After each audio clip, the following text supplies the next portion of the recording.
I'm not saying his elevator don't go all the way to the top. What I'm saying is I don't think he has any stairs. All right, Joe, you said you had a topic? I do have a topic. I was wondering, this is just a for funsies topic because I saw, who did I see post? Ironically enough, Grumpy Rob. Does anyone know Grumpy Rob? Rob Brennan, I think. His icon is the Cleveland Brown helmet. Yeah. Okay. Yeah. That would make me grumpy. Hey, he's actually can't be grumpy for the Browns for the first time in who knows how long. He posted a picture of a company that I have long loved, but has no real social media presence, who I've actually talked about a few times in my videos. And what I wanted to know from you guys is there, and it's funny because Andy kind of hit on this a little bit with Etsy. Is there a company you have tried that you're like, wow, that like literally gets like no pub? Like there are people, most of your friends, your beard friends don't even know they exist or barely know they exist. The company I'm speaking of is Beardology out of Ohio.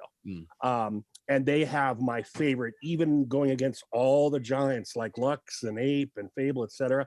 They have my favorite barbershop set, and they were a very early purchase too, and I bought them 2 years ago.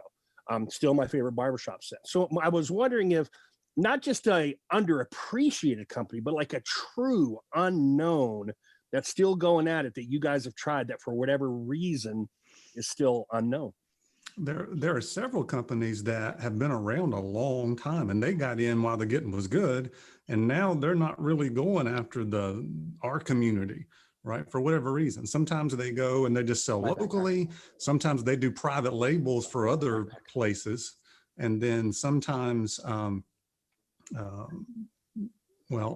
I forgot what else I was going to say, but I'm thinking in my back of my brain, Horn Toad Beard Company, because they've got like, I think they said they had, when I did a review for them the first time, they have like 30 accounts that they do other things for. So they just haven't gone after this particular market.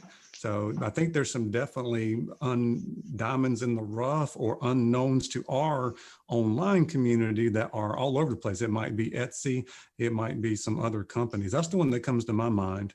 You guys have any that you run across that you think are really top notch?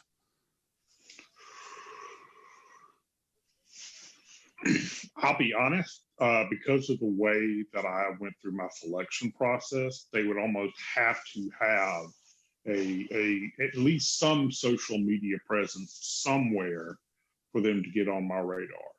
I think the amount of Etsy companies is just staggering to try to go through.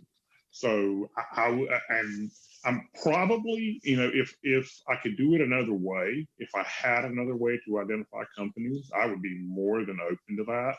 A lot of times I hear about companies because word of mouth or someone reviews them, or I get a DM from a company. And sadly, most of the time when companies DM me, I end up having to tell them, okay, so this is what I want you to do. I want you to go on your website and I want you to put your carrier list on there. I want you to tell me what's in your beard products, wherever you're from. Or, hey, you call this a mountain scent, but you're not telling me what's in it. I'm not asking you to give away the secret, in which I was talking to one of our favorite owners. And I mean that sincerely because she's awesome.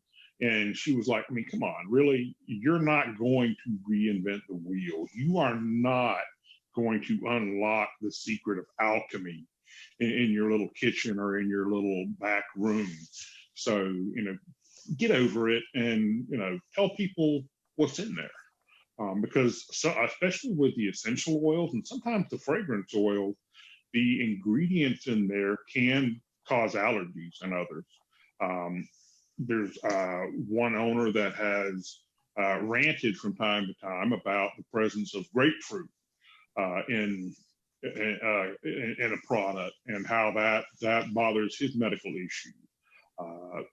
there was another individual that I ran into who would get really frustrated because everybody in his eyes that he listened to was recommending minoxidil, Rogaine in beard product, and he can't use that because he's got a heart problem. So I do think we need transparency, but I also know that there's going to be one idiot somewhere, and behind the scenes, we all know who that idiot is. That's probably going to get sued and probably bring regulation on the industry. So that makes it hard to kind of pick through some of those behind the scenes, small little niche companies that might be great. It really does. I have, oh, go ahead, Andy. I'm sorry. No, go ahead. So I have one very small social media. I actually found him on Etsy. So it's interesting that Andy brought that up. And Humble Hunks. I am so impressed with not only how he makes his product, but the person in general. Like, he just has the right idea of a good guy. You know, he just wants to make a quality product for people, and he's gone all in. Ironically, he worked on Scuba's new house, which what are the chances of the beard company owner working on Scuba's house? He got mentioned really briefly in a video. And then I got to sit down with him on a live stream, and I mean, his products are great. I'm super impressed. He's a true artisan, going out to shows, obviously been a little bit hindered by COVID with all that. But yeah, Humble Hunks they're awesome. That's one of my staples. Great company. I've never heard of him. I just wrote that down. So if he's all in, so he's all in, but he's not on Instagram pushing stuff, or he's not pushing anything. He said I don't know what he's waiting for. But hopefully the talk him and I had, that'll change. So we'll see. He makes a great product. I'm super impressed. Does he have the whole line, Dave? Balm, butter, and oh boy, that's a nice. Oh man, that's nice. Yeah, he does. Yeah, balm, butter, oil, soap. Like he does soaps as well. I mean, the labels aren't, I guess. Oh, really? That's how my camera feels. Oh, there you go. We got it. There you go. I mean, I've seen far worse. Oh my God, yes. Oh my God, yes. And we've seen Magic Marker. Joe, I'm interested to hear your take on this, because I know you are really into the small batch guys and like talking to the owners, and you've tried lots of different companies that are not on most people's radar. Yeah. As I had to shut the video off real quick, I heard you talking about Horn Toad, Brian, and they were one of those guys. Just from their labels alone, for whatever reason, I just have an affection for Horn Toads. I love their labeling, and the big auction we did recently for Nomics, Horn Toad did the giveaway, and I said, I'm winning this, and I won it. And so I will be trying my first Horn Toad very soon here. So I'm very, very excited about that. He had 12 cents, and I like 9 of them. And for the Beard Diva, that is rare, you know? So I'll be very excited. Now, did you say before I walked away, you had tried them? Yes, I tried the tobacco and teakwood scent, which is really good. Really nice guy. I think he had been in education as well, but I think he's got in. He's been at it for years. Yeah. So he was actually does private label stuff for other people, and goes and does shows and does stuff locally and doesn't push stuff on Instagram. So there's a lot of those companies around too. I just don't think we're aware of those. They even been around a long time, and they have great products. And then we've got some of the smaller, kind of the ones that haven't been found yet. A couple guys like your Greedy Beards and some of that stuff. Right. Which they were supposed to come back, and he's kind of gone off the radar. A couple guys I'll mention, or in Beardology's case, a woman, because the company is her husband is her test dummy, and she does all the creating. Beardology, not a small company, definitely has an Instagram presence, but I don't hear enough out of people doing his stuff. Is shoot, now I'm sipping the Howling Wolf. It's not Howling Beard. It's out of Texas. He's out of Texas, and he has a gorgeous sampler set. It's about $45, but they're all small twist top samplers, real dense glass. of 7 or 8 cents, and then he gives you one full size. At least he used to. I think it's Howling Wolf beers. I'll put in the comments when this posts. I'll put in the comments for sure. I really like him. And then there's a guy out of just great scents. His oils feel really, really good. And then some of you might know Beard Mixologist. He does really interesting written reviews. He, as a hobby, because he's British, English, can't open a shop because he uses a lot of fragrance. But that dude, his company, if he owned one, would be called Severn, because he lives on the Severn River. And you can hit him up through DM and ask him to make you stuff. And he does balms and butters and oils. And do I have any Severn close by? I don't think I do. But it's very basic. It's like a colored dot with like a Sharpie written on it. Dave, have you experienced some of his product? No, but I was going to ask you, I've seen the pictures of people getting it with just the colored dot and it says Severn and then whatever scent it was. Yes. He would be a star if he had his own shop, but he doesn't want to open a shop and have the European restrictions on him. So he just does it completely via word of mouth in the Instagram community. And he sold me so much for so little that I legit felt guilty. And I threw a little bit of extra money at him just because I'm like, no way, dude, you're not giving me all this for that amount of money. I'm going to give you a little bit more because it's good. It was very good. And I bought at least 8-9 oils from him. I would say full range of different kinds of scents. So that's another interesting kind of one. So I'd go Beardology, Howling Wolf, and Severn would be 3 I wish were more out there. Well, you brought up something interesting. Not that we touch on geopolitics in here all that often, but with the Brexit thing about to occur, it will be interesting. Now, again, the United Kingdom has some pretty strict laws about things as well.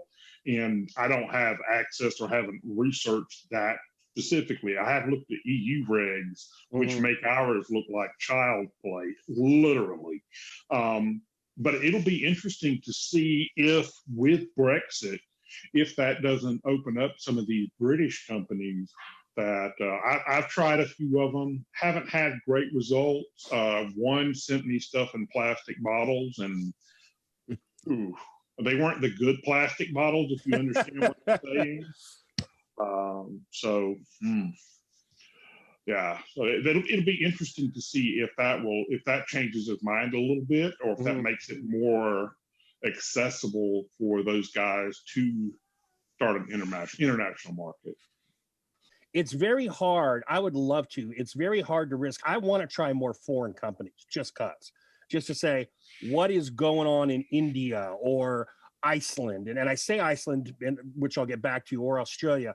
But between the postage, the possibility that the scent's going to stink.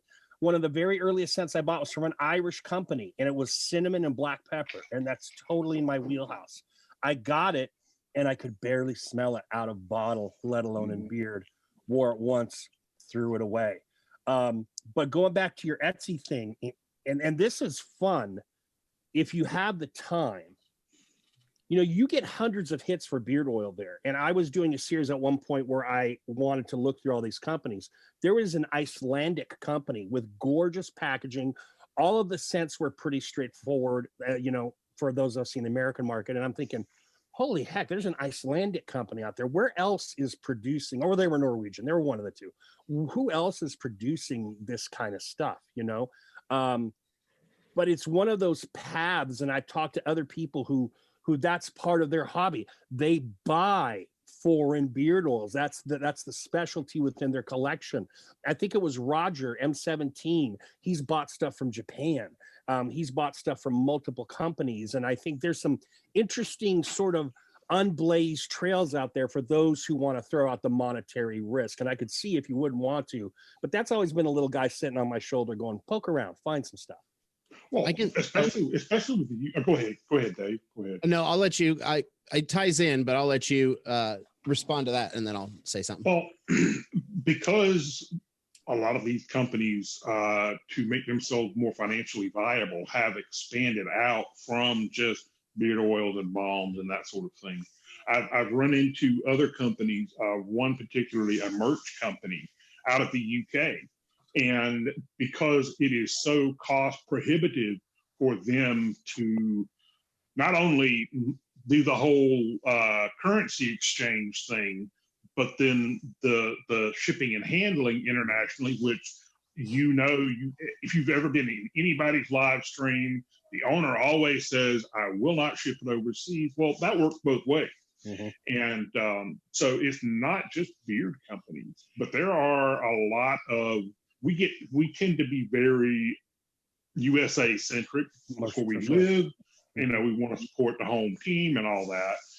But yeah, I would definitely be open to, I'm not sure about Japanese beard products because, to be honest with you, I don't see many Japanese guys with beards. But they got them. Just throwing that out there. It's not something you see a lot of. Yeah, that's true. Yeah. But, you know, we have a lot of guys that are that try to take on Nordic motifs. So they do the whole Viking thing. Well, it'd be cool to get something from Norway that was high quality. Or Ireland, if Ireland is going to remain a part of the EU, so we'll keep it to again avoiding geopolitics. Northern Ireland and the United Kingdom. I'd be game for that if they could, like you said, up the cents to close to what we're used to. Close to what we're used to. Go ahead, Dave. So on that note, I can think of two off the top of my head. One that's in the UK, Beard Monsters. Like Sean has done his work so well to get scents that are close to the US level, you know, that much scent into a product. So super impressed. But talking about places that you wouldn't think, Ukraine. These guys right here are from the Ukraine. Scissor Hands, and their packaging, man, their bottles, everything is just, they even have like the benefits of each product or each level, what they put in it. I mean, the restrictions have got to be horrible, but I mean, some great products come out of it. Those are just two I can think of off the top of my head, but yeah. So Dave, shipping aside, what can you remember what that cost in American, that one bottle of oil you showed us? They sent me their entire line of oils and balms, and I think it cost me $52 US. So, wow. And how many cents are we talking? 8.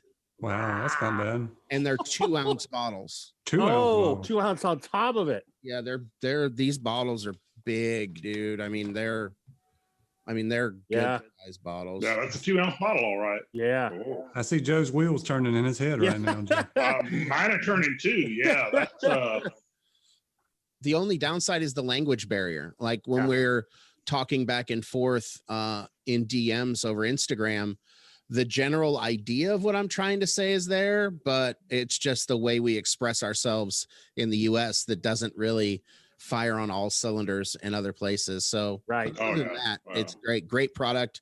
Shipping wasn't that bad. It took me about 3 weeks to get it, but I mean, we're getting that in the US right now. Taking that now. I have seen a few Eastern European countries. I've seen a Romanian company. I've seen either a Slavic or a Czech. I can't remember which one, whether it was Slovakia or Czech. And I think I've seen a either Croatian or Bosnian company. I have seen some of those other places too.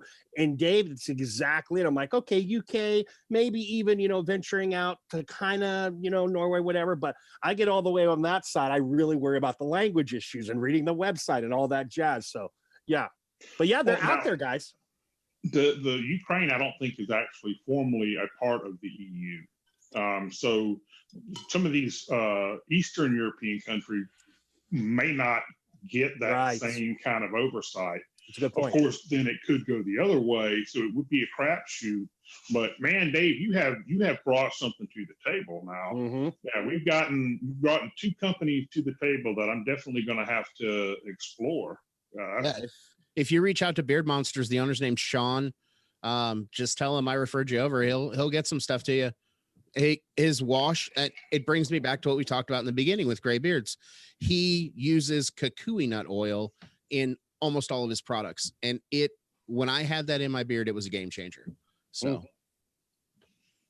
and I know I have seen product from India, South Africa, and Australia. And Australia has at least 4 or 5 that I've seen, but their shipping was got.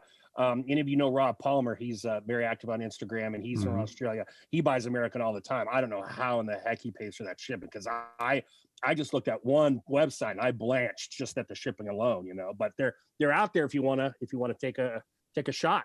Yeah, I think Bushwhacker Beards is over there in Australia. I think I've seen them around a little bit.